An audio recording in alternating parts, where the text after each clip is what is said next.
Talha bin Ubaidillah adalah seorang sahabat yang dijamin masuk surga oleh Rasulullah Shallallahu Alaihi Wasallam. Ia tergolong bagian dari Ashabikun Alawalun atau golongan orang yang pertama kali masuk Islam. Perjuangan heroik Talha menyelamatkan Rasulullah Shallallahu Alaihi Wasallam dalam perang Uhud mendapat pujian para sahabat Nabi lainnya. Kesetiaan Talha mendampingi Rasulullah ini dibuktikan dalam perang Uhud ketika barisan kaum muslimin terpecah belah.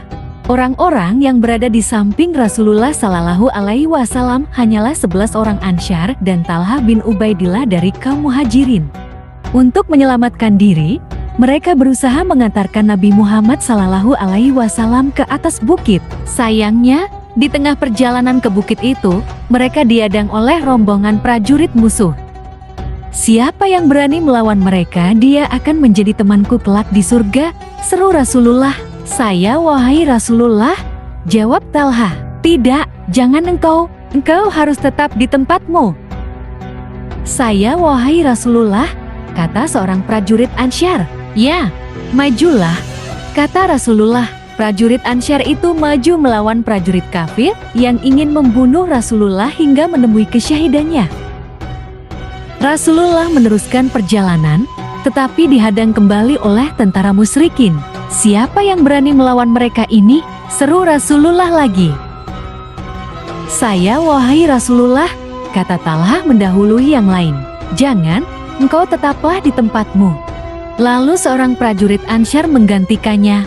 Begitu terus hingga 11 orang prajurit muslim menemui syahid. Tinggal Talha sendiri bersama Rasulullah. Hingga kemudian Rasulullah memerintahkan kepada Talha, sekarang kau, wahai Talha. Tanpa menunggu lagi, Talha pun maju menghadang musuh dan menghalau mereka agar tak bisa mendekati Rasulullah. Talha kembali ke dekat Rasulullah dan menaikkannya sedikit ke bukit. Disandarkannya tubuh Rasulullah yang mulia. Gigi taringnya patah, kening dan bibirnya sobat, darah mengucur dari muka beliau. Abu Bakar dan Abu Ubaidah bin Jarrah menemui Rasulullah, tapi Rasulullah menyuruh mereka membantu Talha. Talha ditemukan dalam keadaan pingsan, tak kurang dari 79 luka bekas tebasan pedang, tusukan lembing, dan lemparan panah memenuhi tubuhnya. Pergelangan tangannya putus sebelah. Darah segar mengucur dari tubuhnya. Semua orang mengira Talha sudah syahid karena luka parah yang dideritanya. Tapi ternyata ia masih hidup, sehingga akhirnya Talha mendapat julukan Asyahidul Al-Hayyu atau syahid yang masih hidup. Sejak saat itu, jika ada yang membicarakan perang Uhud di depan Abu Bakar selalu menyahut, perang hari itu adalah peperangan milik Talha seluruhnya. Seakan ingin menebus ketidakhadirannya pada perang Badar, Talha mempertaruhkan semuanya di perang Uhud. Sebab saat perang Badar terjadi, dia dan Said bin Zaid tengah diutus menjadi mata-mata di luar kota oleh Rasulullah. Meski demikian, Talha tetap mendapat ghanimah Badar. Talha adalah seorang pemuda yang cerdas.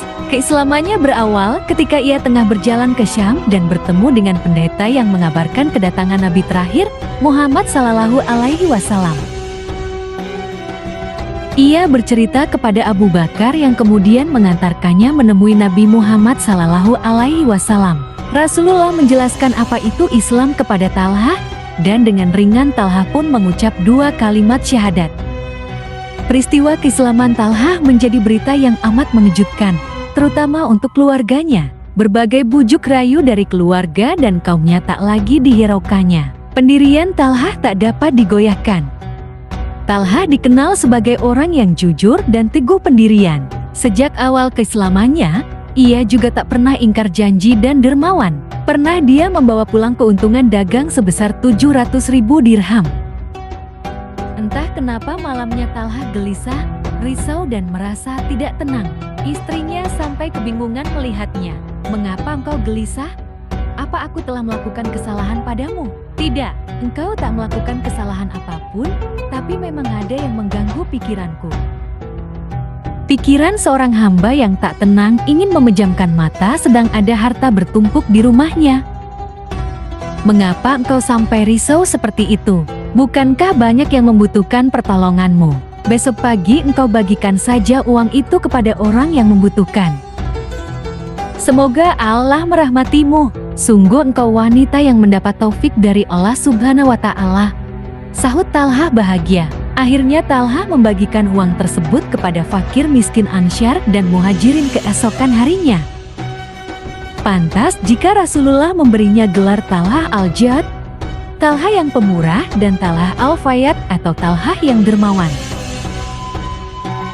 Talha syahid pada usia 60 tahun dalam peristiwa Perang Jamal karena luka yang cukup dalam di kakinya. Atas semua kisah hidupnya yang tidak biasa, Talha menjadi salah satu orang yang dijamin masuk surga bersama 9 sahabat lainnya.